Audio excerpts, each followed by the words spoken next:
قرضہ بھی ادا ہو جائے گا، سب کچھ ہو جائے گا، اور میں تمہیں اپنے آستانے نجف پر دعوت دے رہا ہوں، میرے گھر میں بھی آؤ اور میں تمہیں مہمان رکھوں گا۔ اب یہ کہتا ہے کیا قدرت نے بنا دیا کہ ایک بار خواب میں مولا لیا ہے، میرا قرض ایسے اسباب بن گئے کہ قرض ادا ہوتا چلا گیا۔ ہمارے لیے کیوں نہیں ہو پاتا؟ آپ کے لیے کیوں؟ ہم نے اپنی گھر کی جائیداد سمجھ لیا ہے۔ ملاحظہ کریں، یہ تو وہ ہے جو ہر ایک کے کام آتے ہیں، تو ہمارے کام بہت زیادہ آنا چاہیے۔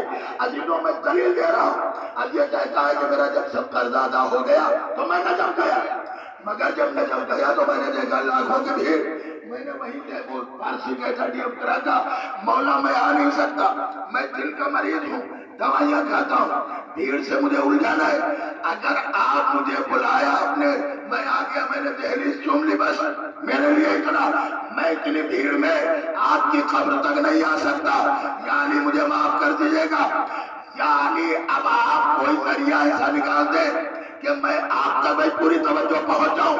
وہ اس کتاب میں لکھتا ہے کہ میں نے دیکھا کہ قبر سے ایک انگلی برآمد ہوئی، اب سنیں تو صحیح، کتاب کا اسی لیے تو نام لیا، قبر سے ایک انگلی برآمد ہوئی اور میری انگلی کو پکڑا اور بس اس طرح کیا کہ لاکھوں کے مجمع سے میں دور، علی کی قبر سے لگا ہوا ہوں، میں پوری توجہ، علی کی قبر سے لگا ہوا ہوں۔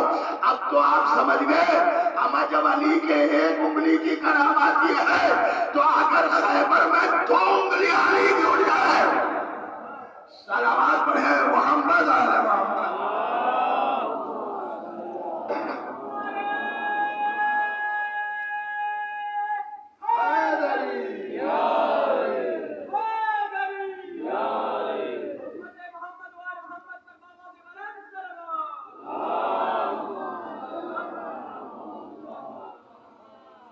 عزیزوں ضرورت ہے انہیں سمجھنے کی، ضرورت ہے انہیں ماننے کی، اس لیے کہ یہ وہ ہے کہ جو پوری کائنات کے لیے آیا، یہ وہ ہے جو پوری دنیا کے لیے آیا۔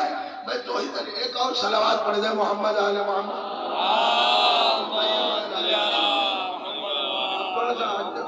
ایک اور صلوات پڑھ دیں محمد آل محمد۔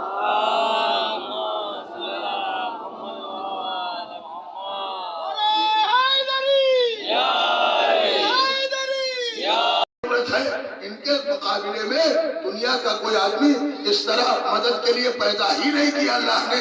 عزیزوں میں عرض کر رہا تھا آپ کی خدمت میں، آیت اللہ، اللہ کی نشانی۔ اب یہ اللہ کی نشانی کیا ہے؟ لیکن قرآن کے لیے میں نے عرض کیا، آپ یہ یقین رکھیں کہ قرآن میں ایک آیت بھی نہ کم ہے نہ زیادہ ہے۔ آپ کہیں گے اس کا ثبوت کیا ہے؟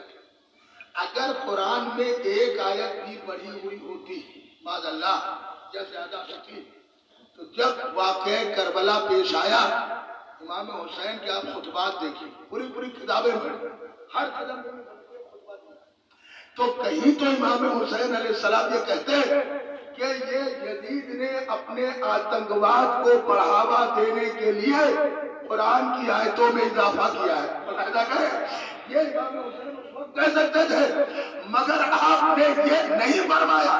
اس کا مطلب قرآن اتنا ہی ہے جتنا اللہ کی بارگاہ سے جبریل امین لے کے آئے، بس قرآن کو سمجھنا مسئلہ۔ آپ کہیں گے کیسے؟ قرآن وہی سمجھا سکتا ہے جن کے گھر میں قرآن نازل ہوا۔ میں دلیل دے دوں، مولانا بھی کوشش فرمائے، اگر میری بات غلط ہو تو ٹوک دیں، بتا دیجئے کسی آیت میں کوئی اختلاف ہے؟ نہیں، پھر اختلاف کس چیز میں؟ ترجمے میں اختلاف ہے، انواد میں اختلاف ہے، ٹرانسلیشن میں اختلاف ہے، تو یہ آیت میں اختلاف نہیں ہے، ترجمے میں اختلاف ہے، ٹرانسلیشن میں اختلاف۔ آپ کہیں گے کیسے؟ میں 2-3 آیتیں پیش کر رہا ہوں، دیکھیں ہر مذہب ہر فرقے میں اختلاف ہے ان آیتوں کے ترجمے میں۔ اہدنا الصراط المستقیم، دیکھیں ہر ایک نے اپنے اعتبار سے ترجمہ کیا۔ یا ایھا الذین آمنوا اطیعوا اللہ واطیعوا الرسول واولی الامر منکم، ہر ایک نے اپنے فرقے کے نظریے کے اعتبار سے اس کا ترجمہ کیا۔ تو اس کا مطلب یہ ہے قرآن کی آیت میں اختلاف نہیں ہے، ترجمے میں اختلاف ہے، ٹرانسلیشن میں اختلاف ہے۔ تو اب اتنا اور کھل جاؤ کہ آیت کس کی ہے، ترجمہ کس کا ہے، کہا آیت اللہ کی بنائی ہوئی، اللہ کی بھیجی ہوئی، ترجمہ بندوں کا کیا ہوا، ترجمہ بندوں کا بنایا ہوا، آیت اللہ کی بھیجی ہوئی۔ لیجئے قرآن پڑھ کے یہ بھی مسئلہ حل ہو گیا کہ جب اللہ بنائے گا تو اختلاف اس میں نہیں ہوگا، لیکن جسے بندے بنائیں گے اختلاف اسی میں ہوگا۔ اب آپ ملاحظہ کریں، جسے بندے ترجمہ بندوں نے کیا اختلاف ہو گیا، آیت اللہ نے بھیجی اس میں کوئی اختلاف نہیں، تو اتنا تو طے ہے جسے اللہ بنا کر بھیجے گا اختلاف اس میں نہیں ہوگا، جسے بندے بنائیں گے اختلاف اس میں ہوگا۔ اب دلیل سن لیجئے، علامہ راحت حسین صاحب قبلہ گوپال پوری نے اپنے تفسیر انوار القرآن قرآن میں تحریر فرمایا کہ جب اول خلیفہ بنے تو ظاہر سی بات ہے انہوں نے کہا پوری دنیا میں مسلمان 75% اور شیعہ 25%، تو جب پہلے خلیفہ بنے تو 75% نے انہیں مانا، 25% نے نہیں مانا۔ جب دوسرے خلیفہ بنے تو 75% مسلمانوں نے مانا، 25% شیعوں نے نہیں مانا۔ جب تیسرے خلیفہ بنے تو 75 نے مانا، 25 نے نہیں مانا۔ ارے بھائی یہ 25 بھی مان لے تو پھر شیعہ کاہے کو رہ جائے؟ اے پوری توجہ، اگر یہ 25 بھی مان لے تو جب اول اور دوم اور سوم خلیفہ بنے تو 75 نے مانا، 25 نے نہیں مانا۔ لیکن وہ لکھتے ہیں کہ جب مولا علی خلیفہ بنے تو 75 نے بھی مانا، 25 نے بھی مانا۔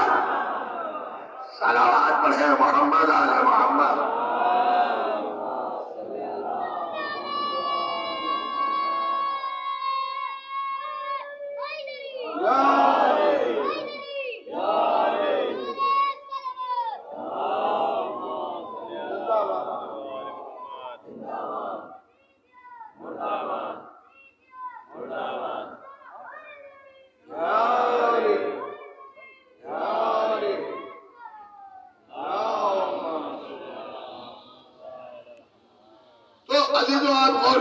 کہ جب مولا علی خلیفہ بنے تو ظاہر سی بات ہے 75 نے بھی مانا اور 25 نے بھی مانا۔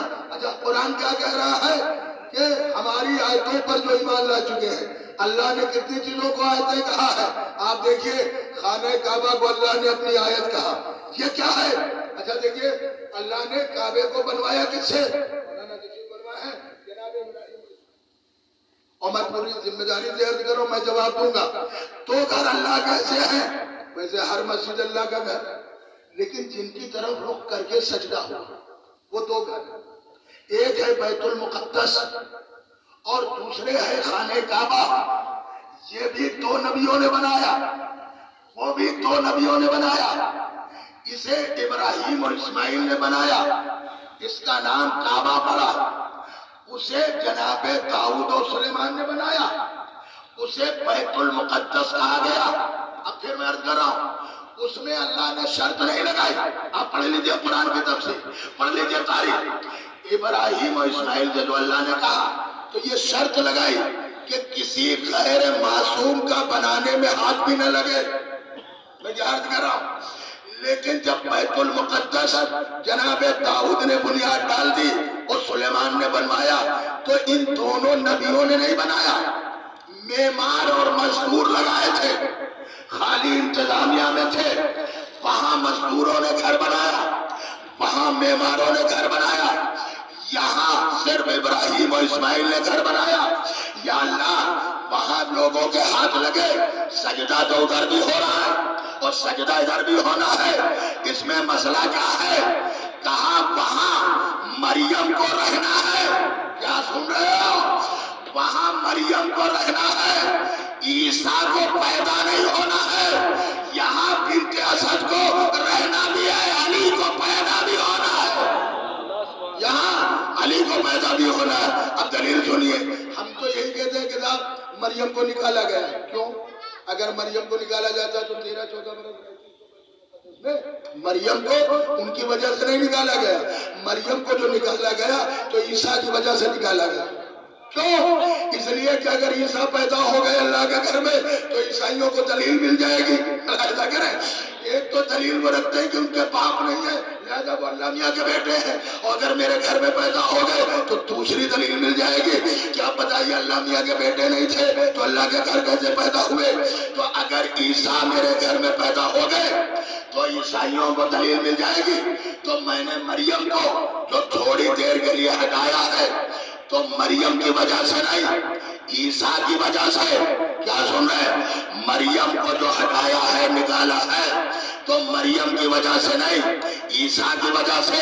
تو اب پھر یہ بھی کہو کہ اب فاطمہ بنت اسد کو جو کعبے میں بلایا ہے تو فاطمہ بنت اسد کی وجہ سے نہیں، علی کی وجہ سے. دیکھیں ملاحظہ کر رہے ہیں، میرا جملہ آپ تک پہنچ رہا ہے. اچھا دیکھیے کیا ہے ماں کا کردار ہے. قذاب ماں کا کردار کیا ہے؟ قذاب جناب حاجرہ کا کردار یہی بات ہے. آپ کہیں گے کیسے؟ میں دو دلیلیں آپ کی خدمت میں عرض کر رہا ہوں اور دونوں آپ ملاحظہ کریں. حاجرہ کا کردار اور ابراہیم و اسماعیل کا کردار. حاجرہ نے کیا مدد کی؟ دیکھیے اللہ چاہتا تو اگر مردوں کی ہی فضیلت ہوتی ابراہیم و اسماعیل کا نام رہتا حج میں. جناب حاجرہ کی یادگار اللہ نے دو یادگاریں حاجرہ کی دکھائیں. ایک ماں ہے اللہ کے نام پہ نیکی کی ہے تو اسے رائے گا اللہ نے نہیں کیا. آپ کہیں گے کیسی نے کی؟ پہلی چیز علامہ مقبول صاحب نے اپنے زمینے میں تفصیلاً لکھا کہ یہ جو خانہ کعبہ میں غلاف پڑا ہوا ہے.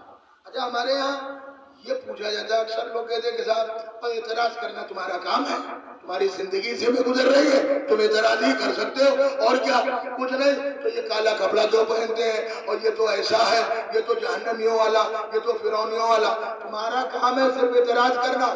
یہ مجلس کیوں کرتے ہیں؟ اتنا پیسہ کہاں سے آتا؟ اتنا خرچ کیوں ہو رہا ہے؟ اتنا یہ تمہارا کام اعتراض کر رہا ہے.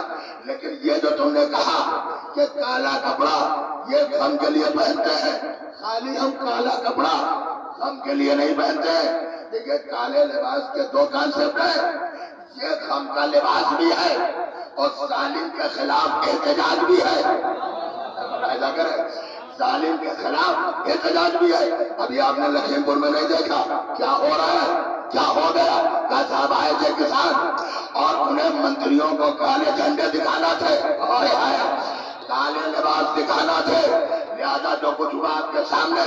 اس کا مطلب یہ ہے کہ کالا لباس خالی غم کا لباس نہیں ہے، ظلم کے خلاف احتجاج بھی ہے، ظلم کے خلاف احتجاج بھی ہے. اب یہ نہ کہیے گا وکیلوں کا کوٹ کالا کیوں، اور جو جج فیصلہ کرتے ہیں قبلہ وہ علماء کی طرح بالکل ایک رضا ڈالتے ہیں جیسے عالم لوگ رضا. یہ جج کالی رضا جو ڈالے ہوئے اس کا مطلب یہ بتا رہا ہے کہ کسی بیوی کا حق نہیں ملا. کہیں کہیں مجھے کچھ کہنا پڑتا ہے تو عزیزوں یہ جناب حاجرہ انہوں نے جب سنا شروع میں کعبہ کیسے بنا، یہ ابراہیم و اسماعیل کی محبت تھی کہ بیت اللہ بنا دیا، مگر دھوپ ہو لوگ عبادت بھی نہیں کر پاتا اور گھروں میں تمیز بھی نہیں تھی جو بن گئے بعد میں قبیلے بنی جرام کے. تو ایک پہچان بھی جناب حاجرہ نے چادر دی اور شروع میں یہ دروازے کے پاس چادر ڈالی. اتفاق یہ ہے کہ وہ چادر بھی کالی تھی. اب آپ ملاحظہ کریں تو کہا میرے بیٹے اسماعیل اسے دروازے پہ اس طرح آویزہ کر دو، اسے ٹانگ دو کہ حاجی اسی کے سائے میں عبادت کر سکے. قدرت کو ادا پسند آئی کہ حاجرہ تمہیں حاجیوں کا کتنا خیال ہے، تمہیں نمازیوں کا کتنا خیال ہے، تمہاری ہم اس محبت کو عبادت بنا دیں گے. خیال کر رہا ہوں تمہاری محبت کو اب یہ ہمیشہ یہ غلاف پڑا ہوا جناب حاجرہ ہی کی تو نشانی ہے. گویا حاجرہ نے کہہ دیا اب اعلان کر دو دنیا میں مکے میں بیت بہتوں کے ہوں گے، اللہ کا بیت وہی ہے جو چادر کے نیچے ہو. اب آپ کیا سن رہے ہیں مجھے نہیں معلوم. اللہ کا بیت وہی ہے جو چادر کے نیچے. اب آپ سمجھے پیغمبر نے، دیکھیں میں اگر غلط کہہ رہا ہوں تو حکم ہے کم سے کم مولانا لوگوں کو تو آپ بتا دیجئے میری اصلاح کر دیں. پیغمبر کو اگر یہی تعارف کرانا تھا کہ یہ میرے اہل بیت ہے چادر میں، تو آپ پڑھ لیجئے، مباہلے میں بھی تو نبی نے کہا یا اللہ یہی میرے اہل بیت ہے. میں بڑی ذمہ داری درج کر رہا ہوں. اگر صرف اہل بیت ہی بتانا تھا تو مباہلے میں بھی تو کہا کہ پروردگار یہی میرے اہل بیت ہے، یہی میرا خاص ہے. تو پھر جب یہ کہہ دیا تو کساؤں کے لیے الگ سے انتظام کرنے کی ضرورت کیا تھی؟ نبی کو چادر لینے کی ضرورت کیا تھی؟ اچھا دیکھیے کہ اہل سنت عالم دین ہے، انہوں نے کتاب لکھی ہے جس میں 100 عورتوں کا نام لکھے، پورے نام ہی کتاب کا ہے دنیا کی 100 بہترین خاتون. اب پہلا نام کس کا ہے؟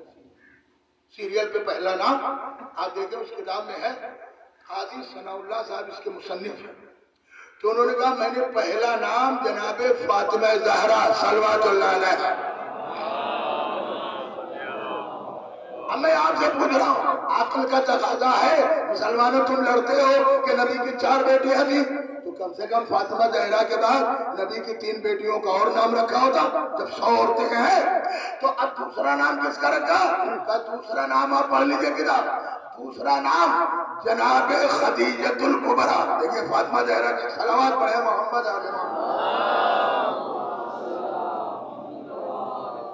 ابھی عرض کروں گا، کتاب ملاحظہ کریں. میں نے کہا ماں کا کردار سمجھ لیے کہ سال ثواب کی مجلس ہے. اسلام میں جا کر میں نے پڑھا ہے قرآن، کالا گورا، بھورا لال، سفید، لمبا تڑنگا، پستہ قد، اس کا کوئی نہ ثواب ہے نہ عذاب ہے، اس کا آپ سے کوئی حساب نہیں ہوگا. اسلام نے کہا کالے گورے سے کوئی فرق نہیں، لمبے اور پستہ قد سے کوئی فرق نہیں، جو حساب کتاب ہوگا وہ تمہارے کردار کا ہوگا. پوری توجہ رکھیے گا، اس میں کوئی وہ چیز نہیں ہے. اسی لیے معصوم نے بھی فرمایا شکل پہ نہ جاؤ، صورت پہ نہ جاؤ، سیرت پہ جایا کرو. بھائی پوری توجہ رکھیے گا. کیوں؟ شکل ایک ٹائم گزرنے کے بعد شکل ختم ہو جاتی ہے وہ، مگر سیرت ہمیشہ باقی رہتی ہے، سیرت مٹتی نہیں ہے. تو عزیزوں یہ جو انہوں نے لکھا تو اس میں جملہ جس کے لیے میں زحمت دے رہا ہوں، کیا لکھا؟ کیا ذات کے کعبے والی بات یاد رکھیے گا. جملہ انہوں نے لکھا کہ پیغمبر اسلام فاطمہ زہرا کے گھر گئے نہیں، چادر ان کی لی نہیں. یہ تو شیعوں کی بنائی ہوئی بات ہے. اچھا انہوں نے کہا وہ تو ام المومنین کے گھر گئے تھے. اب ہم نام نالت بھی لیں تب بھی تو آپ سمجھ گئے ہوں گے. ام المومنین کے گھر گئے تھے اور انہوں نے نبی کو کالی کملی اڑا دی. اگر کالی لفظ نہ ملے تو میں ذمہ دار ہوں. اب یہ بتاؤ ہمارے کالے لباس پہ اتنا اعتراض اور نبی کی کالی کملی پہ کوئی اعتراض نہیں. اور قوالیوں میں بھی گاتے رہتے ہو کالی کملی والے، کم سے کم سفید چادر بنا لیتے. میں تھوڑی توجہ رکھیے گا. تو کہا کہ پیغمبر جب ام المومنین کے گھر گئے، انہیں کو بہت چاہتے تھے تو انہوں نے چادر اڑا دی. اور جب چادر اڑا دی تو انہیں کے گھر میں حسن و حسین آ گئے اور ان کو بھی نبی نے چادر میں لے لیا بھائی کالی کملی میں. اور پھر اس کے بعد فاطمہ زہرا آئی اور اس کے بعد مولا علی آئے. اور اب نبی نے فرمایا کہ پروردگار یہی ہے میرے اہل بیت. اور انما یرید اللہ کی پوری آیت ہے، انما یرید اللہ نہیں جمع پوری آیت آ گئی آیت حضرت. تو اب عزیزو سنیے گا، دیکھیے کوئی قاتل کی وکالت کرتا ہے، کوئی مقتول کی وکالت کرتا ہے، کوئی یزید کی وکالت کرتا ہے، کوئی حسین کی وکالت کرتا ہے. اب یہ اپنا اپنا نصیب ہے، ملاحظہ کریں، یہ اپنا اپنا نصیب ہے. آج بھی ایسے لوگ ہیں جو یزید کو رحمت اللہ کہنے پر تیار ہو گئے، جو یزید کو رضی اللہ کہنے پر تیار ہو گئے. تم جو یزید کو رضی اللہ کہنے لگے ہو، اب ہمیں اور شک ہو گیا کہ جتنے رضی اللہ ہیں سب یزید جیسے ہیں. جتنے رضی اللہ ہیں صلوات پڑھیں محمد آل محمد.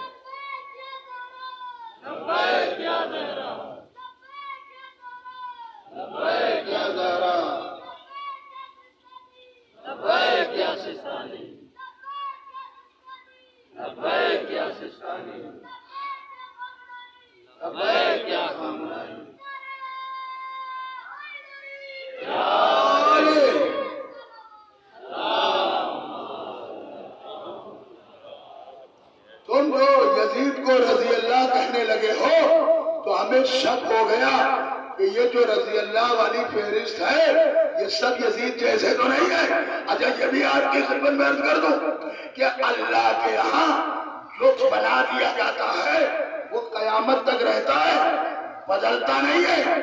آپ کہیں گے دلیل کیا ہے؟ میں انشاءاللہ بھی آپ کی خدمت میں دلیل عرض کروں گا. پہلے یہ جملہ ملاحظہ کرے کہ صاحب پیغمبر نے ام المومنین نے کہا یہ سب سے چھوٹی چیزیں، ان کا بڑا فضائل ہے کتابوں میں.